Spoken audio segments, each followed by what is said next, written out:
తెలంగాణ రాజకీయాల్లో ఇప్పుడు కొత్త చర్చ మొదలైంది.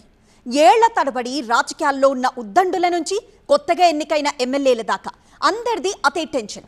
పార్టీలకు అతీతంగా అందరిది ఇదే పరిస్థితి. ఇంతకీ నేతల్లో ఆ ఆందోళనకి కారణమేంటి?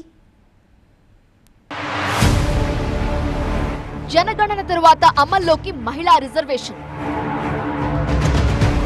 తెలంగాణ నేతల్లో కొత్త పరేషాన్. పురుష నేతలు పక్కకి తప్పుకోవాల్సిందేనా? యావత్ భారతదేశంలో కీలక అంశంగా మారిన మహిళా రిజర్వేషన్ ఇప్పుడు తెలంగాణ రాజకీయాలను షేక్ చేస్తోంది.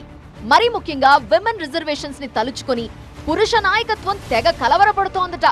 గతేడాది పార్లమెంట్ ఉభయ సభల్లో ఆమోదం పొంది రాష్ట్రపతి ఆమోదముద్ర కోసం ఎదురు చూస్తున్న మహిళా రిజర్వేషన్ బిల్లు జనగణన తరువాత అమల్లోకొచ్చే సూచనలు కనిపిస్తున్నాయి. కొన్నాళ్ల క్రితం కేంద్ర ప్రభుత్వం ఇచ్చిన సంకేతాల ప్రకారం 2027 తరువాత ఈ మహిళా రిజర్వేషన్లు అమలయ్యేలా ఉన్నాయి. దీంతో తెలంగాణ రాజకీయాల్లోనూ లెక్కలు పూర్తిగా మారిపోయే అవకాశం ఉందనే చర్చ జరుగుతోంది. తెలంగాణ అసెంబ్లీలో ఇప్పటికే 119 సీట్లున్నాయి. నియోజకవర్గాల పునర్విభజన జరిగితే ఆ సంఖ్య 153కు పెరిగే అవకాశం ఉంది. ఆ తరువాత మహిళా రిజర్వేషన్లు అమల్లోకొస్తే అందులో 51 సీట్లు వారికే కేటాయిస్తారు. అయితే ఇందులో ఎవరికి ఎలాంటి ఇబ్బంది లేదు.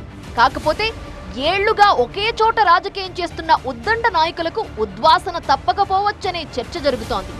ఇప్పటికే వరుసగా ఒకే చోట గెలుస్తున్న నాయకులు చాలా మందే ఉన్నారు.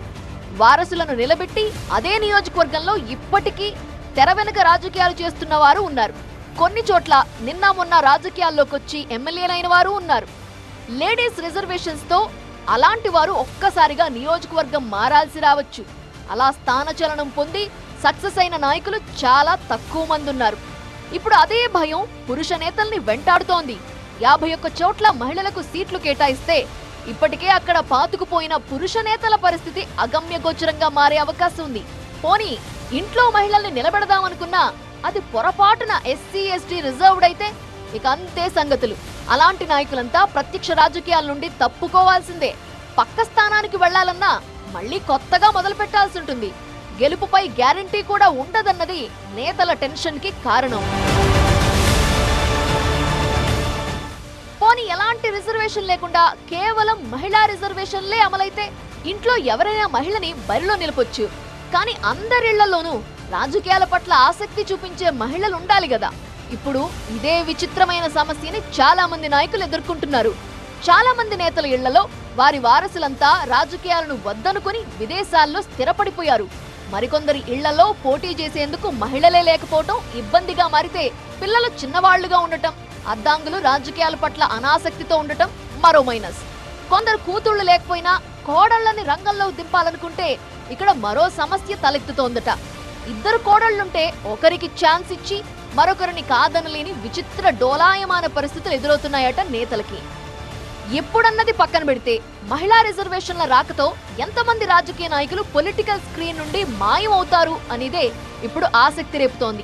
పురుష నేతలకి ఈ తరహా టెన్షన్ ఉంటే ఇప్పటికే ప్రత్యక్ష రాజకీయాల్లో ఉన్న మహిళా నేతలకి మాత్రం ఇదొక వరంగా మారబోతోంది. ఆయా స్థానాల్లో ఇప్పటికే రాజకీయాలు చేస్తున్న మహిళలకు రిజర్వేషన్లు మరింత బలాన్నిస్తాయనటంలో సందేహం లేదు. ఇక ఇప్పటికే సర్పంచులు, ఎంపీటీసీలు, జడ్పీటీసీలుగా ఉన్న మహిళా నేతలు మరింత దూకుడుగా ముందుకెళ్లే అవకాశమూ దక్కుతుంది.